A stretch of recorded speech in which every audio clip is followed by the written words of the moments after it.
Dorothy Donovan was born on May 18, 1921 in Burrsville, Maryland. She was a 70-year-old grandmother who lived on a 163-acre farm on Killens Pond Road near Harrington, Delaware. Throughout her life, she experienced numerous tragic instances. In the 1940s, she married Wallace Holden, and together they had 3 children named Charles, Diana, and Brenda. However, in 1958, when their children were ages 8, 7, and 4, Wallace died of a heart attack at 44 years old. A few years later, Dorothy remarried to farmer Ralph Donovan, but she was widowed again when Ralph died of a stroke in 1987. At the time of her murder, Dorothy maintained an extremely close relationship with her adult children. She called her daughters twice daily and continued the routine of packing lunch for her 41-year-old son Charles, who worked at a local factory. Charles lived in a trailer approximately 60 feet away from Dorothy's farmhouse on the same property. Dorothy would stay awake each night waiting for Charles to return home from his work shifts, demonstrating the tight-knit nature of their relationship.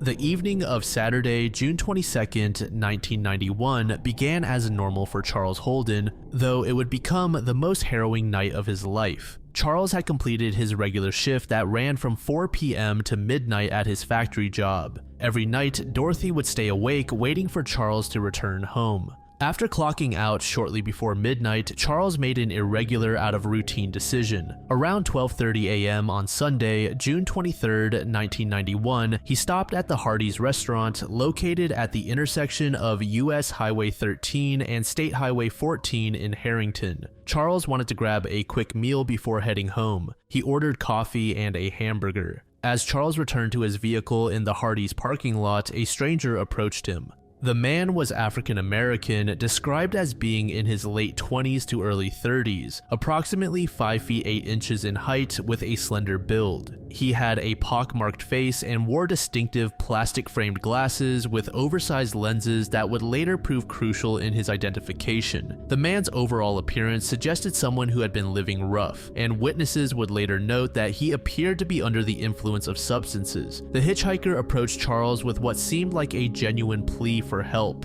He claimed that his sister had just had a baby and was at Milford Hospital, and he desperately needed to get there as soon as possible. He appeared frantic and emotional, playing up the urgency of his situation. Charles was initially cautious. It was after midnight, he was tired from his shift, and he didn't know this stranger. He initially declined to give the man a ride, explaining that it was late. However, the hitchhiker was persistent and increasingly hysterical in his pleas. He continued to emphasize the emergency nature of his situation and the importance of getting to the hospital immediately. Ultimately, the man's emotional manipulation worked. Charles began to feel sympathy and agreed to give the man a partial ride to the hospital. The stranger eagerly accepted this offer, appearing grateful for any assistance. The two men got into Charles's truck with the hitchhiker settling into the passenger seat. As they began driving, Charles attempted to make conversation, perhaps trying to be friendly or simply to fill the awkward silence of driving with a stranger in the early morning hours. The hitchhiker had mentioned his sister's baby, so Charles asked a natural follow-up question.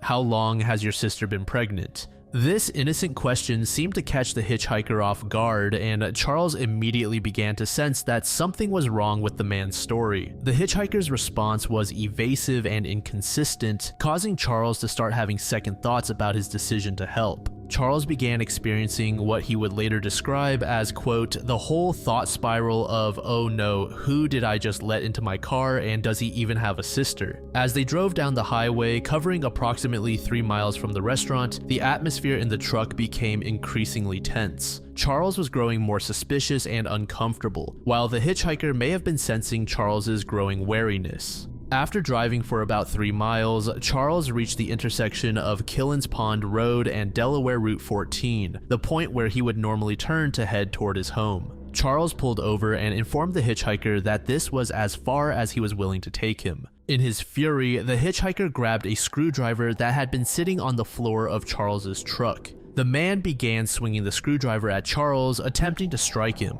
The confined space of the truck's cab made the attack even more terrifying, as Charles had limited room to defend himself or escape. The hitchhiker's demands escalated beyond simply completing the ride. He now wanted Charles's money and threatened to take his truck. The man's substance-fueled state made him increasingly unpredictable and dangerous as he made threats against Charles's life. Recognizing the immediate danger he was in, Charles exited the vehicle. At this point, both men got out of the truck, with the fight continuing on the road. Charles, faced with this life-threatening situation, attempted to reach a nearby business called Blake's Garage for help. He ran toward the establishment, hoping to find someone who could assist him or at least provide a safe haven from his attacker. However, given that it was well after midnight, the garage was closed and dark, with no one available to help. Charles found himself banging on the windows and doors of the closed business, desperately trying to rouse someone inside, but to no avail.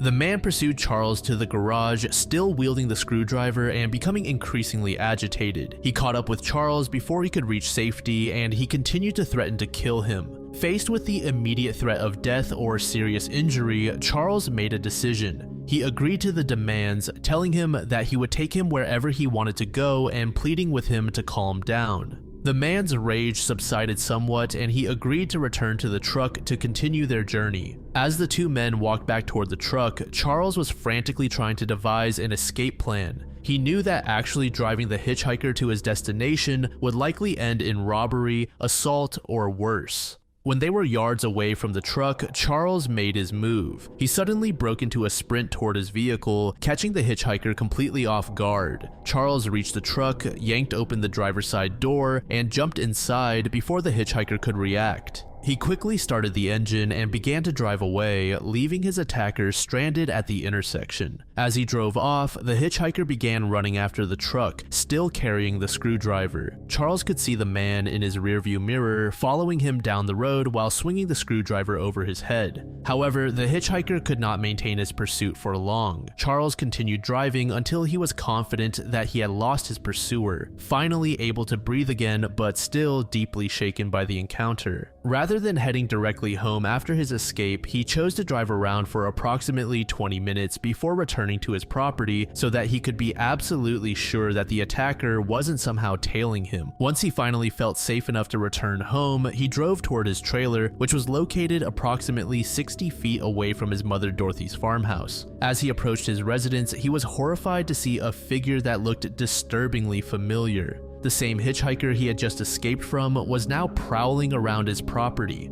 Deeply disturbed, Charles drove away from the property.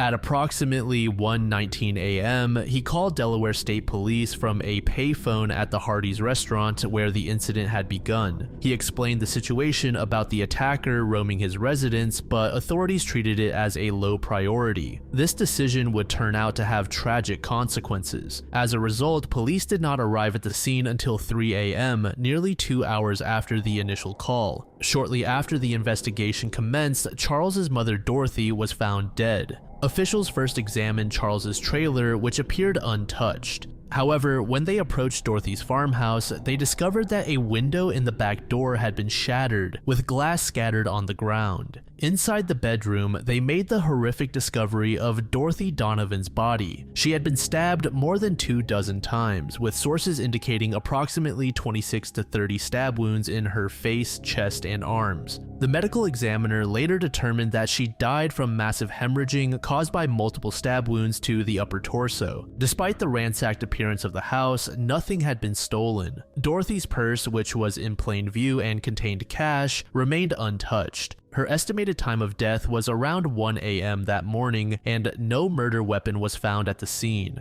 Charles immediately became the prime suspect due to several factors. Investigators discovered that Dorothy had recently taken out an accidental death life insurance policy, with Charles named as the beneficiary. This raised immediate red flags, especially when combined with Charles's known financial difficulties. Additionally, police were particularly skeptical of the hitchhiker's story. They questioned how the stranger could have known where Charles lived to target his mother's house specifically. The hitchhiker would have had to walk approximately half a mile from the intersection, make a turn, pass several other homes with lights on, and then specifically target Charles's property, all after having just met him minutes earlier. The timeline also seemed problematic, as investigators initially believed it would have been nearly impossible for the man to walk to Charles's home and kill Dorothy in the time it took Charles to drive around and return home. When Charles was brought in for questioning, investigators noticed he had bruises on his face and marks around his wrists, which they interpreted as potential signs of a struggle. During initial questioning, Charles was heard saying to himself, "I can't believe he killed her," which investigators found suspicious.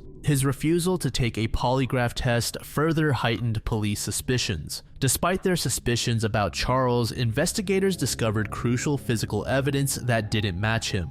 A partial bloody palm print was found on the stair banister, and a drop of blood was discovered on a light switch. When this evidence was tested, it was confirmed not to belong to either Dorothy or Charles. This DNA evidence became the cornerstone that would eventually solve the case, though it would take more than a decade to yield results. The investigation team initially theorized that Charles might have hired someone to kill his mother and then fabricated the hitchhiker story to cover up the hit. They also considered the possibility that the alleged hitchhiker had actually been the man Charles had hired to commit the murder. However, the DNA evidence consistently pointed away from Charles's involvement. Eventually, investigators interviewed people who had been at the Hardee's restaurant on the night of Dorothy's murder. These witnesses confirmed that Charles had indeed spoken to a black man in the parking lot and that this man had gotten into Charles's truck and driven away with him. This corroboration lent credibility to Charles's account of the evening's events, but the case would ultimately go cold for nearly 15 years.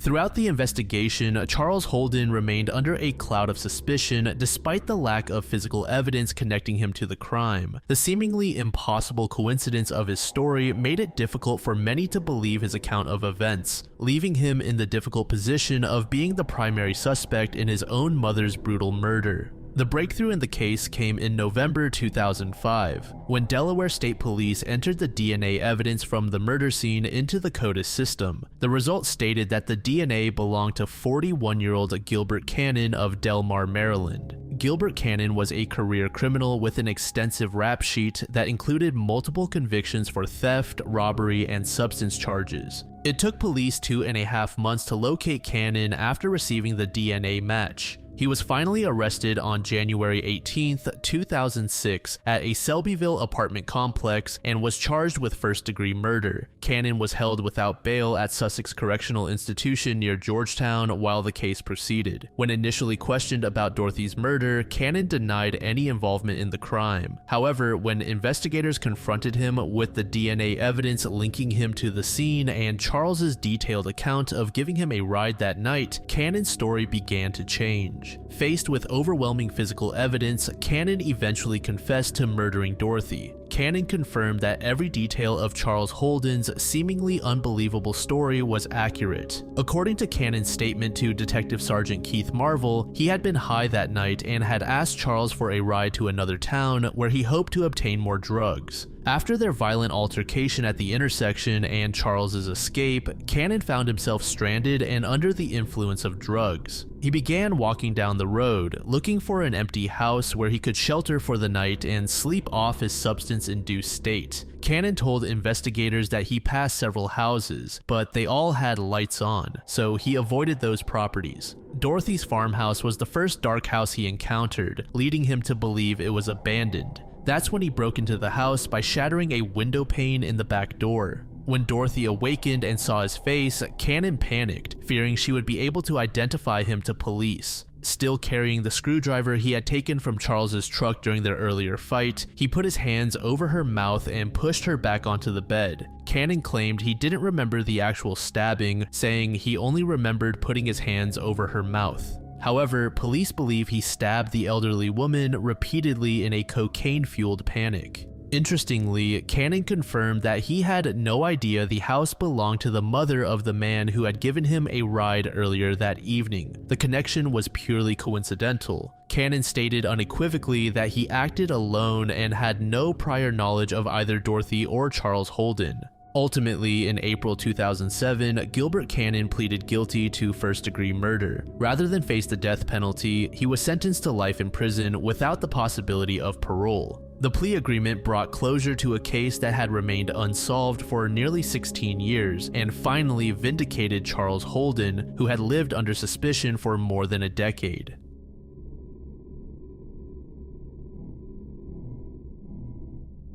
Mark Jeffrey Dribbon was a 42-year-old United Airlines cargo worker at Portland International Airport who vanished without a trace in July 1999. Born on April 13, 1957, Mark was described as a responsible employee who stood at 5 feet 6 inches tall and weighed 160 pounds with green hazel eyes. At the time of his disappearance, he sported a mustache and small goatee. He lived alone in a house located in the 3000 block of Northeast 137th Avenue in Portland, Oregon. His life appeared routine and stable, with no indication of the violent end that awaited him. Another key individual in this case is Kenneth Griffin, a 53-year-old part-time roofer who grew up in Portland as one of 6 siblings. Unlike Mark, Griffin had experienced periods of homelessness but was living with roommates at the time of his disappearance in February 2020. Despite his transient lifestyle, Griffin maintained close family connections and was expected at his mother's house for dinner on February 16,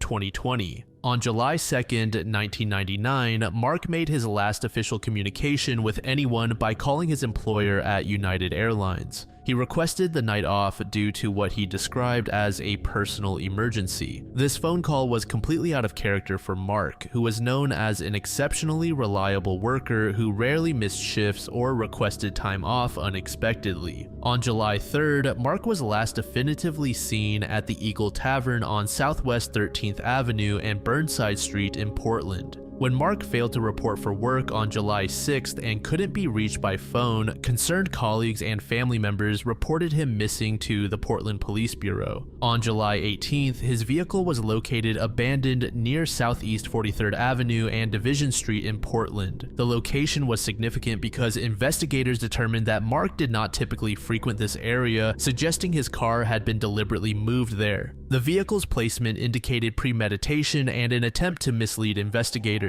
During the summer of 1999, investigators conducted a thorough search of Mark's residence and made several disturbing discoveries. They found blood spatters on the walls throughout the house and clear evidence that someone had attempted to clean up a violent crime scene. The forensic evidence suggested that he had been murdered or attacked inside his own home, and the perpetrator had made efforts to remove evidence of the crime. Crucially, investigators recovered DNA evidence from an unknown suspect both inside Mark's house and in his abandoned vehicle. On August 11, 2000, after more than a year of investigation with no significant leads, the Oregon State Medical Examiner's Office issued a presumptive death certificate for Mark. With no body recovered and no viable suspects identified, the criminal homicide investigation officially went cold. The DNA evidence was preserved and entered into the CODIS database, but no matches were found. And before we're able to continue with Mark's case, we first have to discuss Kenneth Griffin. He was last seen alive on February 1st, 2020. When Griffin failed to appear for dinner at his mother's house as planned on February 2nd, family members immediately became concerned and reported him missing to police.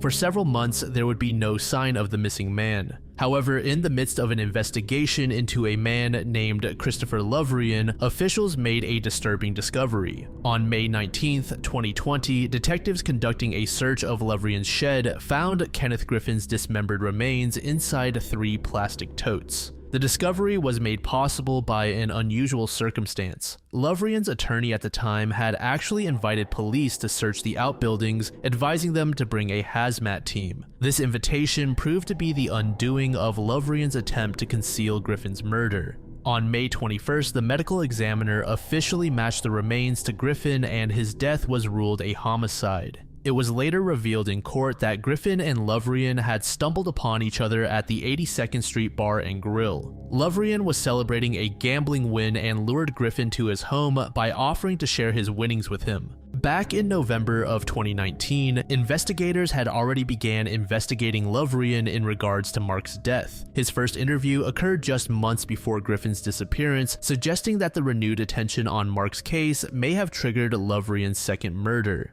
The timing raises disturbing questions about whether Griffin's death could have been prevented if Lovrian had been arrested immediately after the November 2019 interview. On April 16, 2020, police obtained a court-authorized search warrant for a sample of Lovrian's DNA. Several weeks later, the Multnomah County Grand Jury indicted Lovrian for the murder of Mark Dribbon, and an arrest warrant was issued. The DNA comparison had confirmed that Lovrian was the source of the genetic material found at Mark's home and in his vehicle. On May 6th, investigators conducted an initial search of Lovrian's house in southeast Portland. During the search, they discovered an arsenal of firearms, including several pistols, revolvers, and rifles. The weapons collection would later form the basis for additional charges against Lovrian as a felon in possession of firearms. As for his background, Lovrian was 53 years old when he was arrested in 2020. He worked as a metal fabricator and spent most of his time alone.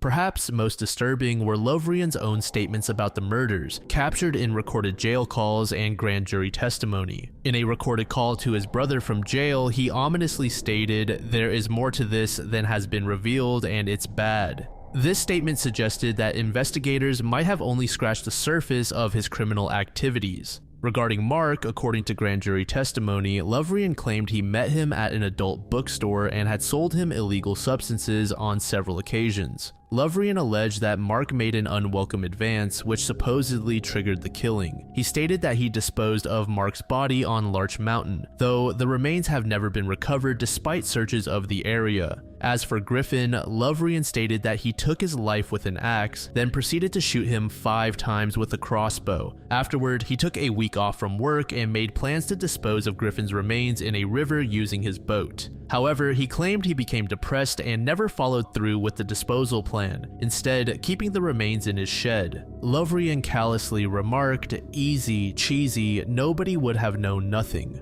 On January 12, 2024, Lovrian entered into a negotiated plea agreement for Mark's murder. He pleaded guilty to first-degree manslaughter and was sentenced to 20 years in prison. Then, in April of the same year, Lovrian stood trial for Kenneth Griffin's murder. In an unusual move, he initially served as his own attorney for most of the trial, but did not call witnesses, take the stand himself, or deliver an opening statement. But eventually, a defense attorney was assigned to him. Ultimately, he was sentenced to life in prison with the possibility of parole after 26 years for Griffin's murder.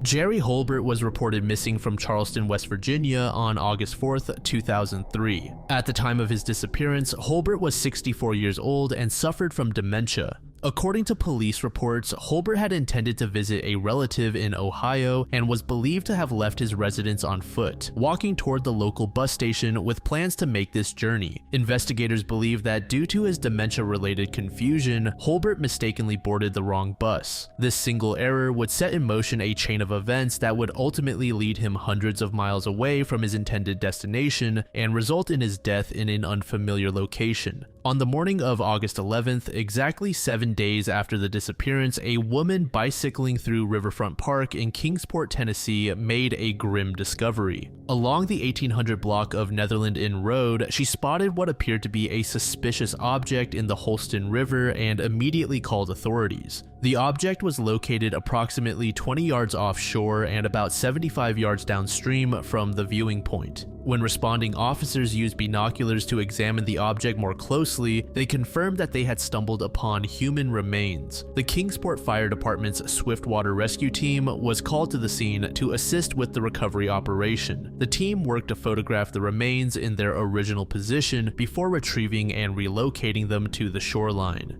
The advanced state of decomposition made immediate identification impossible. Local forensic teams determined that the deceased was a white male who had been in the water for approximately 7 to 10 days. This timeline aligned closely with Holbert's disappearance date, though this connection would not be made for another 17 years. The forensic examination revealed several key details about the deceased. The physical characteristics showed a white male, estimated age between 40 and 80 years old, standing 6 feet tall and weighing approximately 180 pounds with partially graying hair. His clothing and personal effects included a white button-up shirt with blue and burgundy stripes, blue jeans, black shoes, and a two-tone silver and gold watch with a black face. Most significantly, investigators found a BB&T bank envelope containing $267 in cash in his pocket. The envelope represented the most promising lead available to investigators at the time.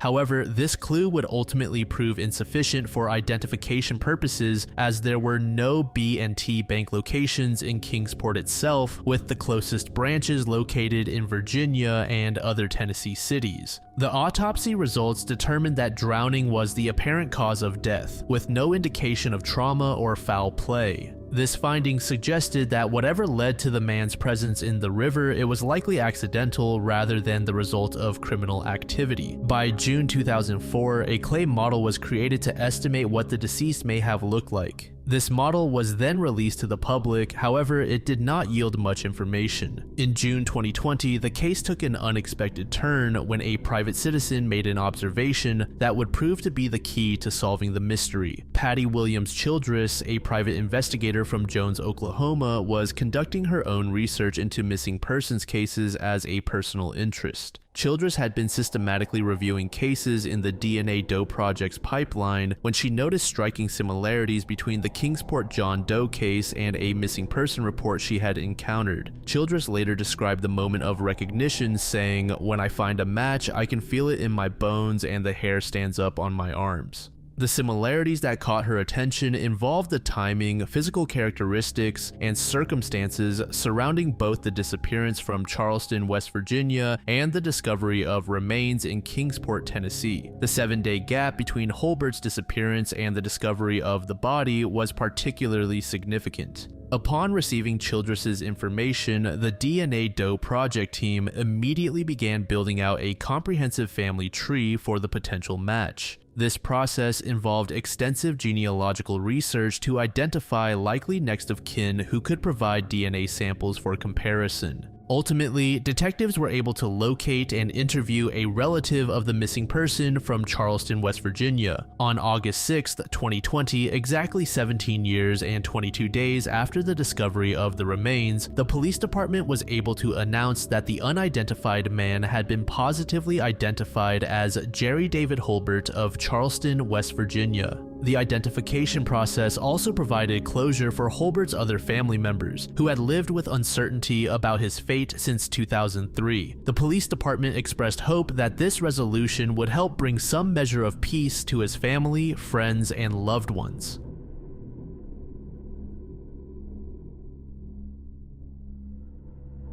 Rochelle Stubblefield was a 20-year-old African-American woman described by those who knew her as sweet, kind, intelligent, and highly motivated. Standing 5 feet 5 inches and weighing approximately 135 pounds, she had brown hair, brown eyes, and wore black rectangular framed eyeglasses. She was a graduate of Portage High School who had enrolled at Calumet College of St. Joseph in Whiting, Indiana, where she was pursuing a degree in criminal justice. At the time of her disappearance, Rochelle was 8.5 months pregnant with her first child, a son she had chosen to name Amir Dashawn Stubblefield. Her due date was December 15, 2015, making her disappearance particularly urgent given that she was only weeks away from delivery. At the time, Rochelle lived with her mother, Thelma Thomas, in Merrillville, Indiana.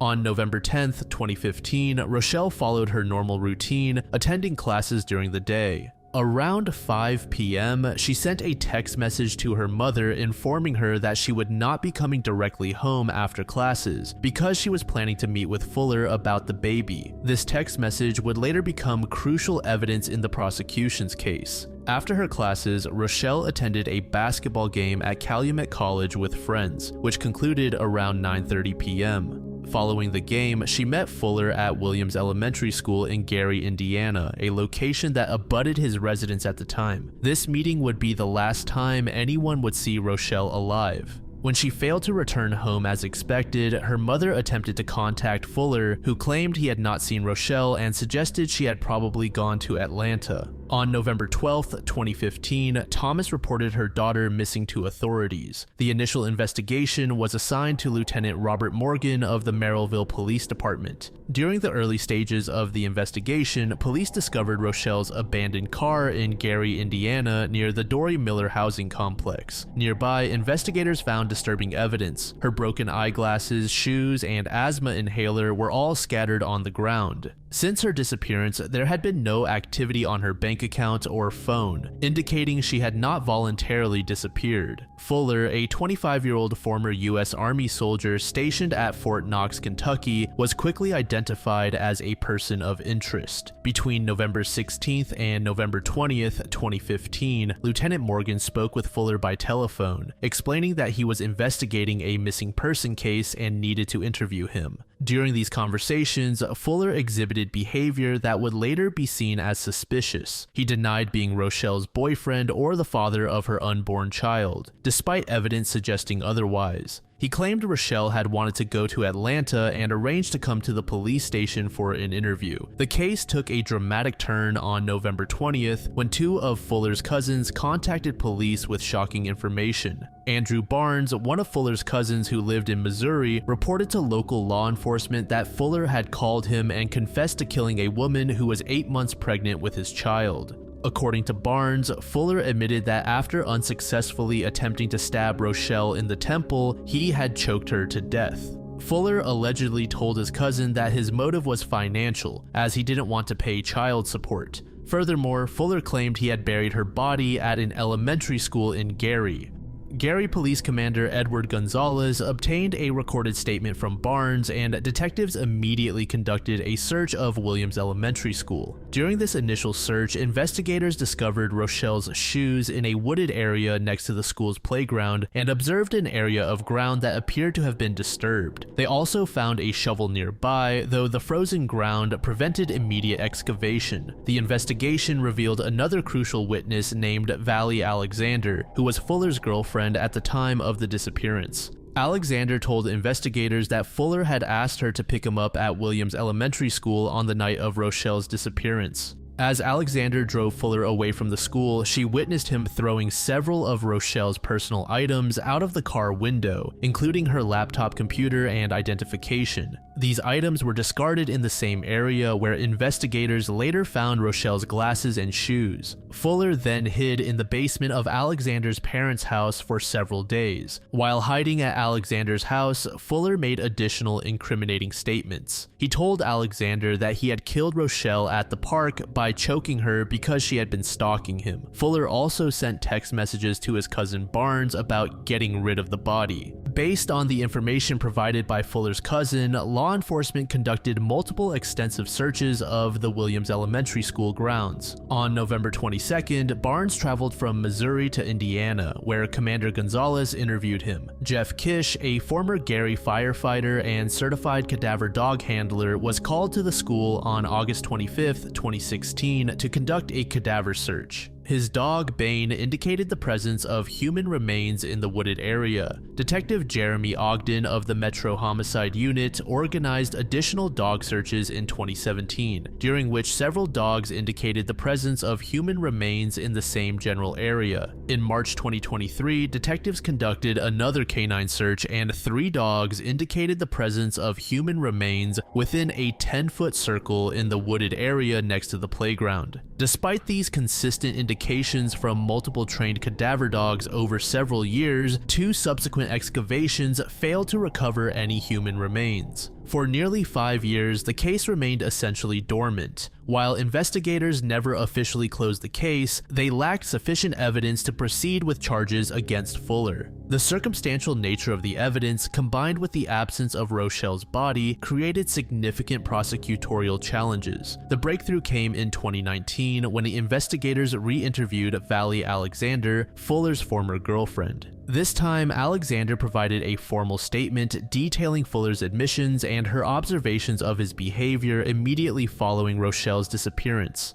Her testimony about witnessing Fuller dispose of Rochelle's personal items and his subsequent confessions to her provided the additional corroboration needed to move forward with charges. On July 22, 2020, nearly 5 years after the disappearance, authorities finally arrested Darren Fuller and charged him with murder. The charges included 2 counts of murder, 1 for Rochelle and 1 for her unborn son Amir, and 1 count of obstruction of justice. When police traveled to Fort Knox, Kentucky to arrest Fuller, he reportedly passed out upon seeing the officers, which they later characterized as, quote, the sign of a guilty man. Fuller's defense attorney dismissed this characterization as ridiculous, but it became part of the narrative presented to the jury. Fuller pleaded not guilty to all charges, setting the stage for a trial that would depend heavily on circumstantial evidence and witness testimony, given that Rochelle's body had never been recovered. Fuller's trial began on April 3, 2023, and concluded 3 days later after deliberating for approximately 2 hours. The Lake County jury found Fuller guilty on all charges. Then on May 25th, Judge Samuel Kappas sentenced Fuller to an aggregate term of 94 years in prison.